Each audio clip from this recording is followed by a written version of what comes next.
Hello and welcome to all viewers across the globe. Welcome to the Gregory Wright Show. I am your host, Gregory Wright.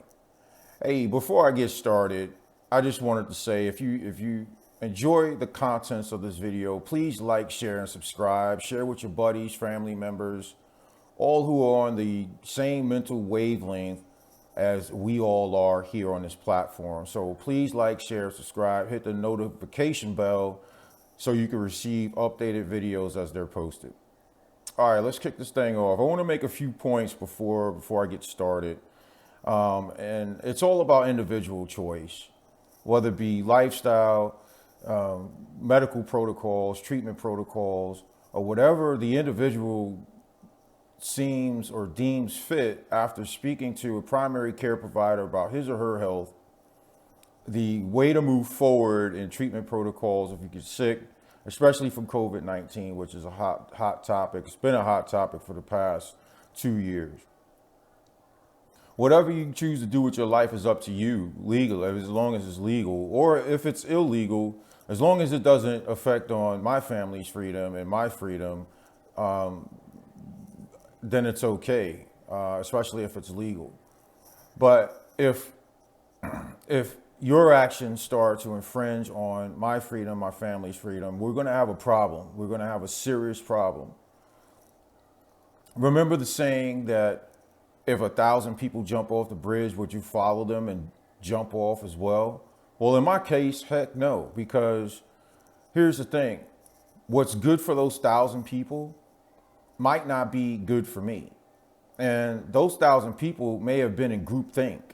They may have been brainwashed or just chose to turn off their critical thinking ability to think for themselves. So we got to really be mindful of groupthink and being bullied into a corner to make a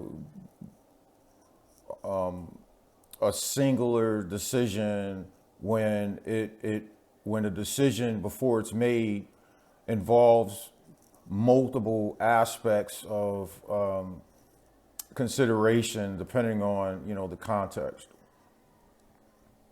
So look, I don't care if you're vaxxed, unvaxxed, or undervaxxed. Undervaxxed meaning that you got one Janssen shot and you require a booster after 6 months, or you got 2 shots of Pfizer, Moderna, and require a booster shot after 6 months, especially in the age range of 65 plus years old, then you're undervaxxed.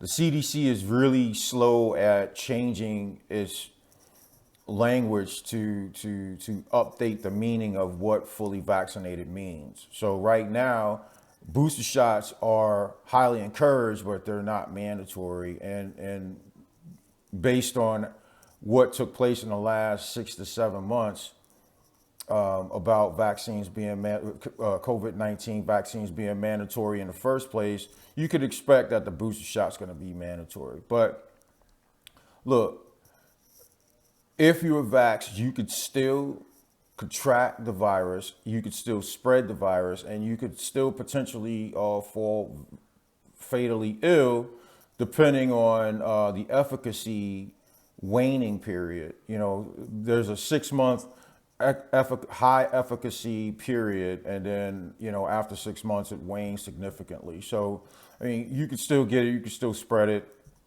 So that makes the COVID-19 vaccine mandate really obsolete, because you got to keep pumping that poison into your body every 6 months, and there really isn't any hard data out there that speaks to, or if there is hard data out there, it's not being shared with the American public as far as the long-term effects of whatever material is in that vaccine, how it'll affect your body long-term. So if you could still get it, you could still spread it, why the COVID-19 vaccine mandate still in place? The Supreme Court struck down areas of the vaccine mandate for large employers. And I think there's like 35 Navy SEALs that kind of got away with religious and medical exemptions and stuff like that. But, overall, the mandates, when they show up in court, they're being, for the most part, slowly dismantled just based on Supreme Court rulings. But, I'm seeing articles about the unvaccinated should be jailed. They should remain on house arrest or excluded from public activities and sporting events and stuff like that, which is a form of discrimination. We don't have time. We're all in this together. We do not have time for any type of discrimination. What we need to do is get down to the fact that when you get COVID, and if you have 2 or more comorbidities, you're most likely may end up hospitalized, especially if you're unvaxxed. But if you're vaxxed, you still stand a chance of being hospitalized. But for the most part, the data shows that the COVID-19 vaccine is very effective against severe illness, hospitalization, and death. The unvaxxed, if you caught COVID-19 naturally, you do have natural immunity.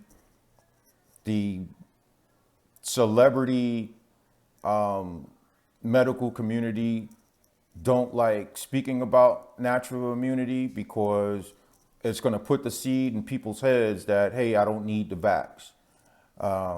And that's not what the celebrity doctors and big pharma wants.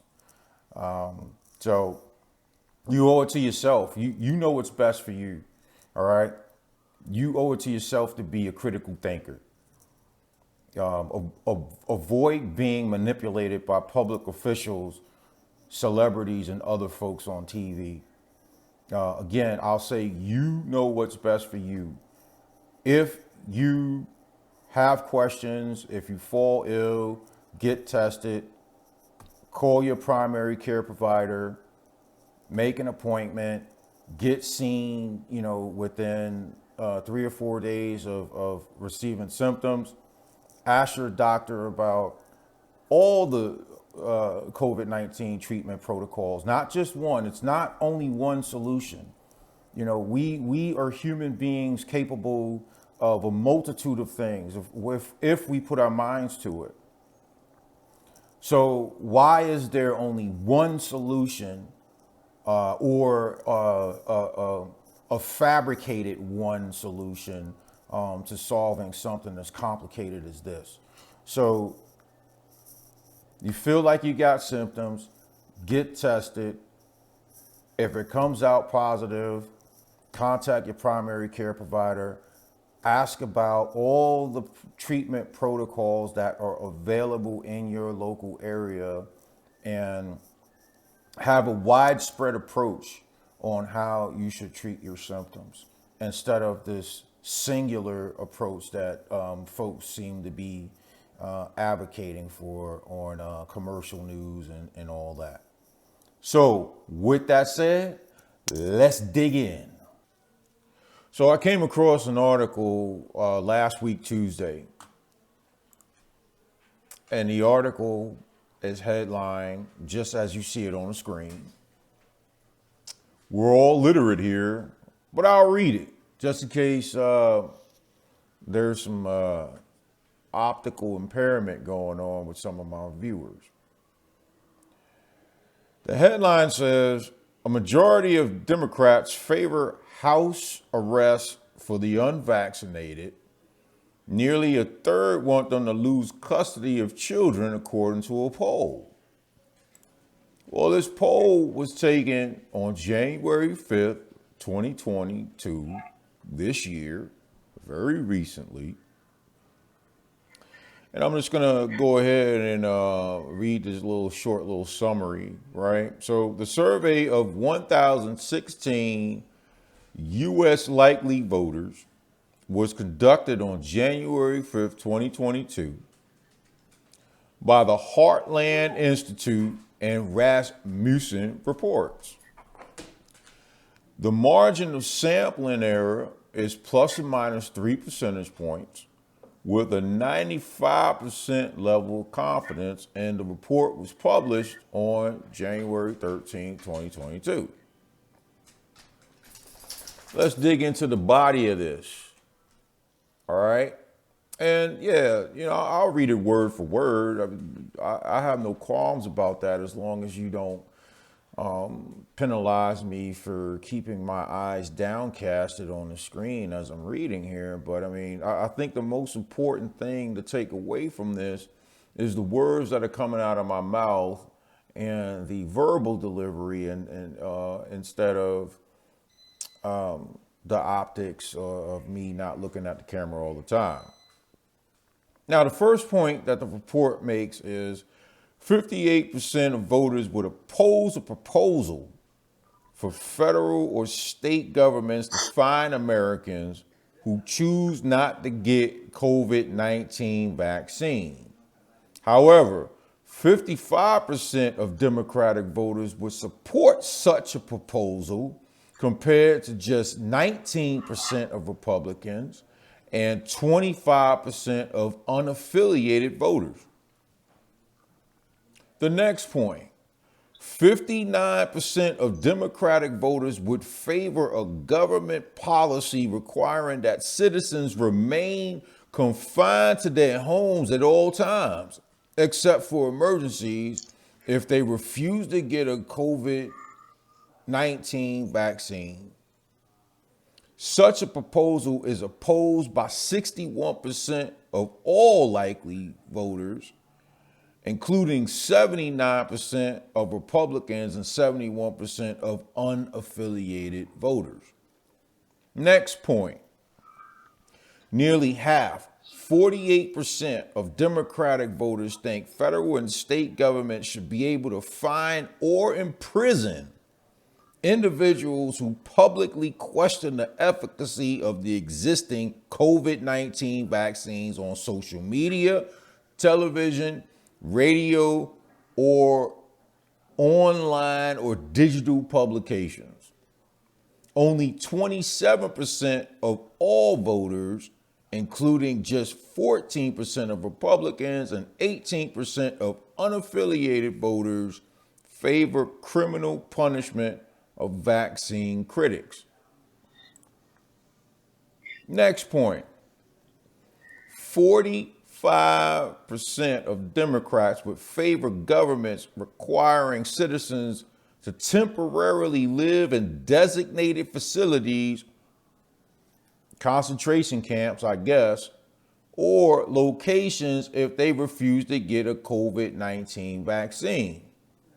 Such a policy would be opposed by a strong majority, 71% of all voters, with 78% of Republicans and 64% of unaffiliated voters saying they would strongly oppose putting the unvaccinated in designated facilities. Next point.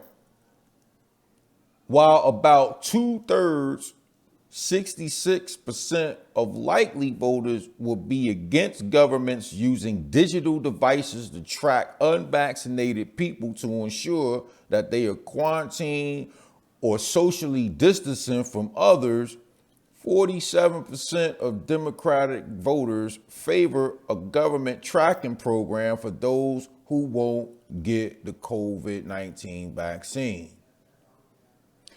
29% of Democratic voters would support temporarily removing parents' custody of their children if parents refuse to take the COVID-19 vaccine, which is freaking insane here. I'll continue. The survey also found that more black voters, 63%, than white voters, Hispanic voters, or other minorities support Biden's vaccine mandate for government workers and employees of large companies. Last couple of points, and then we'll move on to some charts here. Among voters who have a very favorable impression of Biden, 51% are in favor of government putting the unvaccinated in designated facilities, concentration camps, and 54% favor imposing fines or prison sentences on vaccine critics.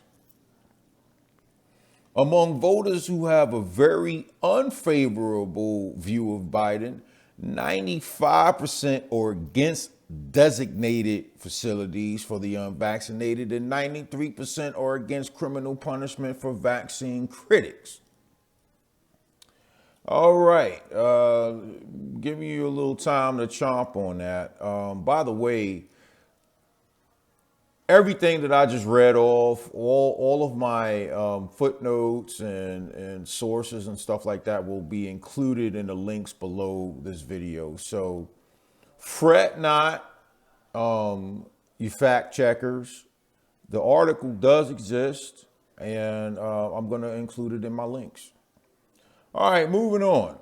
So, look, when I came across this article, I wasn't surprised. I mean, you have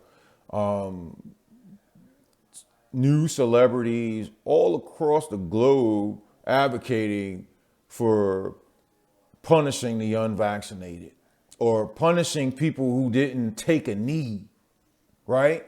Look, if you vaccinated, like I said earlier on in the show, if you vaccinated, I don't have no problem with it. If you unvaccinated, I don't have a problem with it. If you're under-vaccinated, I do not have a problem with it. However, whatever choice you make for yourself, make it for yourself in consultation with your primary care provider, with your religious consultant, your preacher, your whomever it is, whatever denomination of religion that you follow, speak to your mentor, speak to your religious mentor, speak to your primary care provider, and figuring out what kind of path to take when we're considering the COVID-19 sickness, illness, and then treatment for it as a context. So when I read through this article, I'm like, wow, who would advocate for all of this? Who would really support confining the unvaccinated? Who would be for taking children away from unvaccinated parents? I mean, in my mind, that's not sane. It's not sane at all. So one of the things that I decided to do was to pull up a national exit poll that showed by ethnicity who voted for Biden. Who in the heck voted for Joe Biden? Here's the national exit poll. Here's the national exit poll. The national exit poll shows that 42% of whites voted for Biden.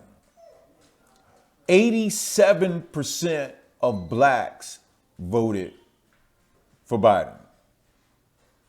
66% of Latinos and Hispanics voted for Biden. 63% of Asians voted for Biden. And then other is in the 58 percentile. So when 1,016 people were surveyed, but who were those people? Were they all white? Were they all black? Was it a good mixture of the 42%, 87%, 66%, 63%? Was it a good mixture of white, black, Hispanic, Asian, and other? Or was it, what was the group top heavy in one ethnicity or whatever?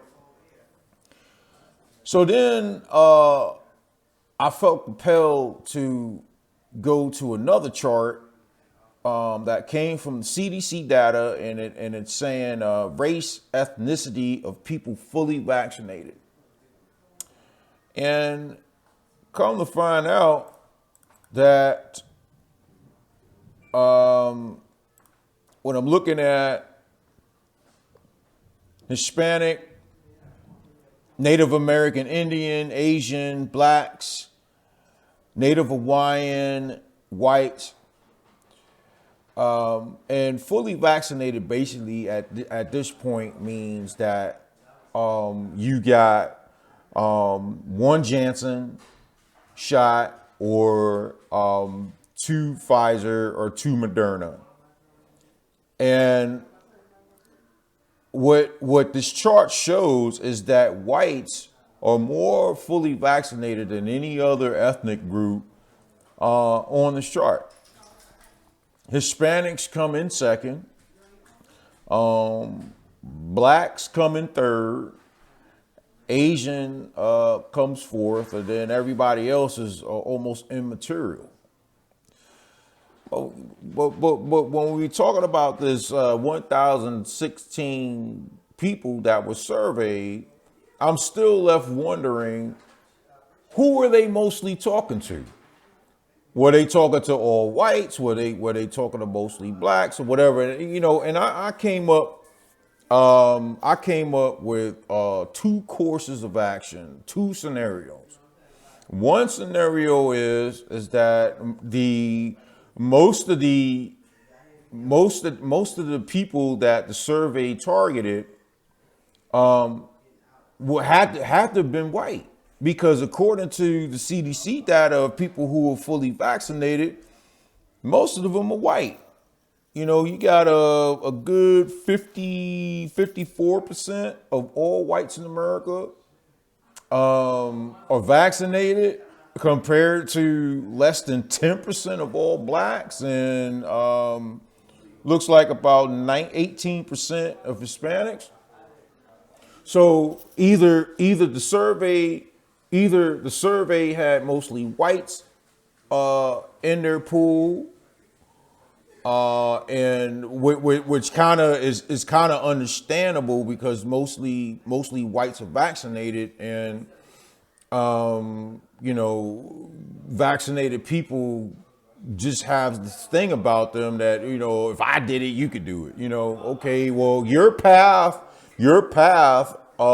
is not conducive to my path, because we're 2 different people. We're individuals. We're 2 different individuals. Or the other theory is that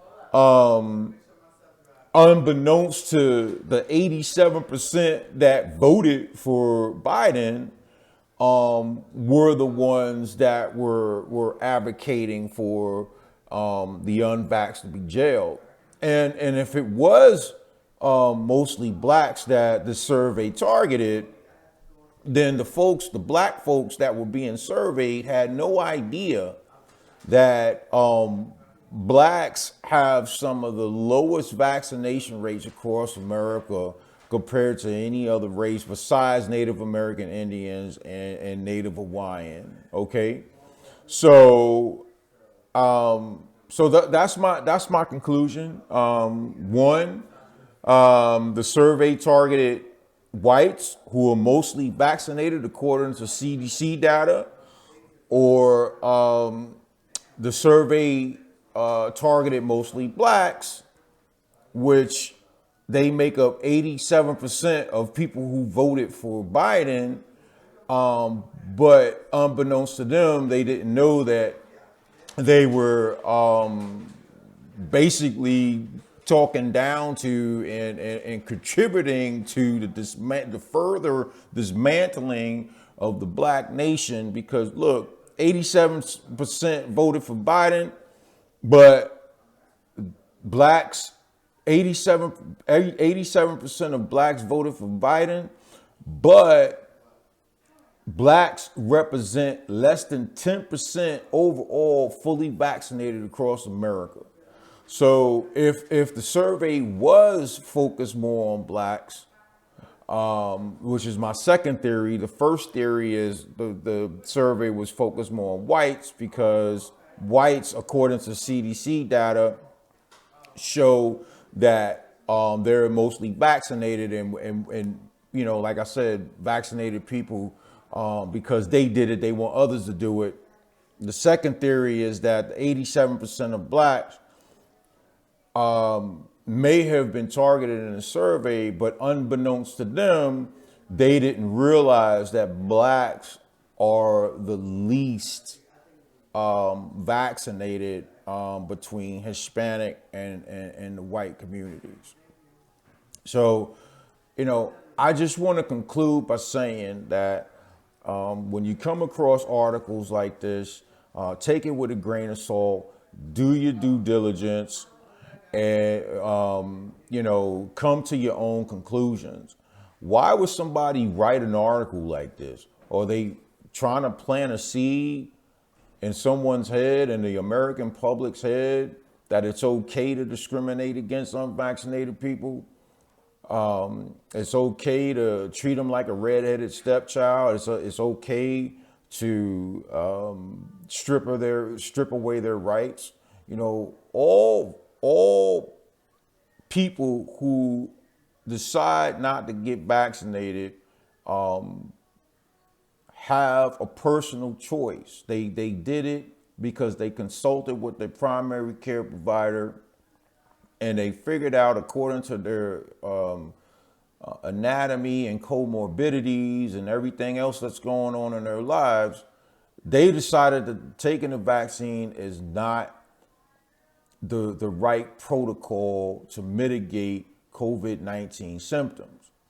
So are their kids to be taken away? Are they to be confined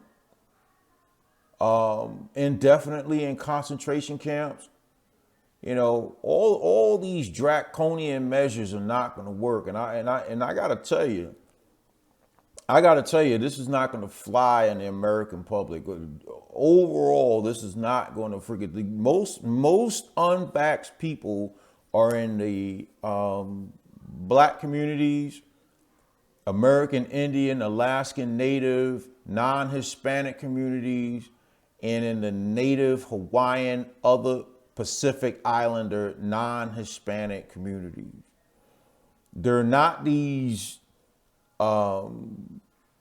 pro-Trump Republicans in the middle of the country like mainstream media wants you to believe. It is the three groups that I just mentioned, and for an article to come out like this suggesting that we fine people, we jail people, we do all this, take away their kids, is just ridiculous. COVID will be with us for the long term. It's going to be just like the flu, maybe a little worse, but we have treatment therapeutics out there that have been out there for a long time. We have the vaccines. We have healthy diet. We have, diet, exercise, sleep, stay away from alcohol, other health measures and therapeutics, and all those things combined together can create a heavy resistance against this disease that allegedly came from a wet market, but could also allegedly come from a lab. All right. So listen, this is Greg Wright signing off. Thanks for tuning in to the Gregory Wright Show. Here it is. Do your own research. The links to everything I just discussed will be included in the box below. Do your own due diligence. Stay healthy. Be nice to each other. And I'll see you next time.